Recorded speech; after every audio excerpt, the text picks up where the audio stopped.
All right, guys, this is a golden tasty tip. Yeah, you know we love the walls. I love them. I mean, this is why I play this sport. Because when I saw players using the glass and spinning and doing all this crazy stuff, I was like, I want to play that. I don't want to play tennis anymore. I want to play this. This is cool. So anyway, one of the most difficult balls is when the ball hits the back glass, then it has enough pace to get to the side glass. Then remember that it will separate. It will separate. It's going to be low, but it will separate. And your job is to follow it the right way. Now, for this, we have an exercise that we will explain you in a bit, but basically it's a progression. And that progression will help you to look sideways, to understand that hitting the ball low, it's okay. Yeah. So this is what we want to do. The key is that you need to understand that you got to be okay with turning this much. I always say, if you had a tattoo here, I have to see it. Yeah. You got to keep it. You got to keep it. You got to keep it and then adjust. Yeah. So even though I have explained this to many customers, they don't do it so well because, for example, if I feed the ball, it looks almost the same. Yeah, they look like this. But again, I didn't see the tattoo. They didn't turn properly. The feet are facing that way. They are not facing this way. So that's why we have created a progression in Tasty. And the progression will be what Rika is going to do now. I'm going to put you here. I'm not a fan of putting you in positions where you shouldn't be. I'm not a fan of hit one ball, climb the fence, roll around, jump, jump, jump, do this, do that, do this. Yeah, like some coaches we know. I will mention some of those later on. But anyway, I'm not a fan of that. I'm a fan of doing things that you do in a game. But this one is an exception because it will force you to follow the ball in a way that will be the same movement that you are using for the side glass. So anyway, the ball will come, Rika will turn, and the ball will force you to stay sideways. Remember that the footwork is like when you were a kid getting on the horse. Yeah, so I want to see this instead of running. So watch how Rika will turn and follow the ball, hit lower, get back, over and over again. Then the question is, can Rika apply the same movement to the corner? Hold on. Yes, you need to be light on the feet. Oh. My feet are so fucking tired now. All right, hold it. I'm so... They are like jello. No, seriously. Now, even though Rika has such a good defense, because you do, believe it or not, this exercise also teaches you what happened to Rika. I mean, she will polish it in 2-3 more balls, but basically the ball is moving when coming from the back glass. So one of the biggest mistakes people do is stopping, because, you know, if you stop, the ball is still moving.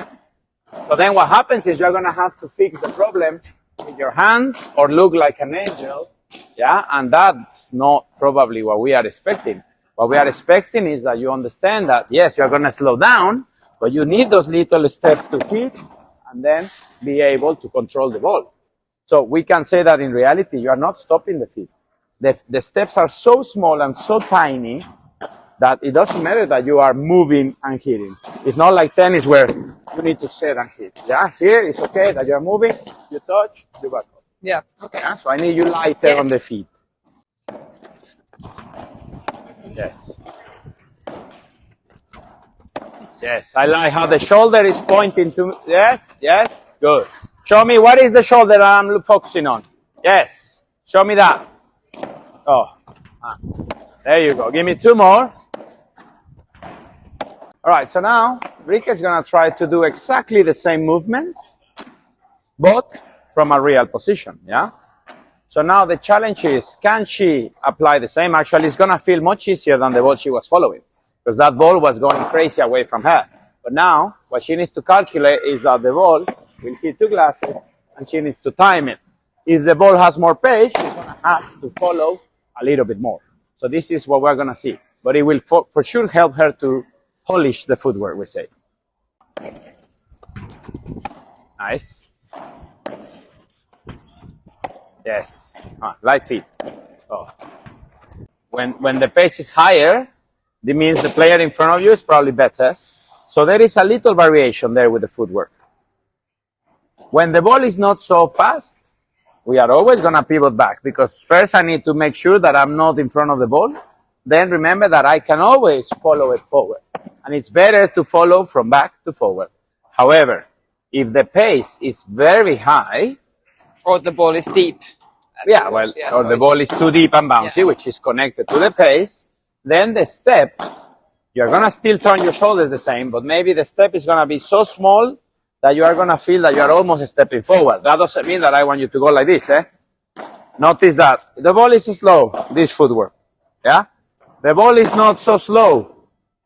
A smaller pivot, and then you start moving forward already. If the ball is really fast, basically only pivot here and start moving. Yes. Slow. Yes. Medium. Yes. And fast. Yes, exactly. Again, slow, you step back and follow the ball from back to forward. Medium, follow forward, and fast, you probably step forward. Go, Rika. Nice. Now, guys, remember, this progression is fantastic because it not only teaches you how to move properly, but also that the impact point has to be lower. I'm tired of seeing how many people actually understands the footwork, understands the ball, reads the ball well, but then they miss one very important thing, which is giving the time or using the time that the wall is giving you. I mean, think simple. You use the glass to make time. If you are going to use the glass to stretch, then honestly, don't use it. What is the point? If you use the glass, it's because you are going to have a cigar and then hit. Yeah? I'm going to have coffee and then hit. Yeah? If you are going to use the glass to stress, then don't use it. Then something is wrong with the way you are using the glass. So why we hit the glass many times? You know, I have a racket business. I shouldn't tell you this. I should be happy that you're hitting your racket against the glass over and over again. But the thing is, that's not what you're supposed to do. Yeah? Not only because of your racket, but because it's not the right way to defend that ball.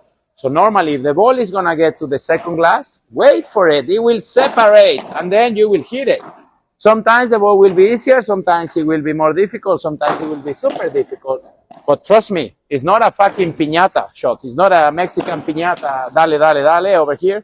No, you need to wait for the ball to drop. Yeah, that's the main thing, because if you wait for the ball to drop, you will have more time. Show again. Yes, the ball separates, yes? Nice. Go.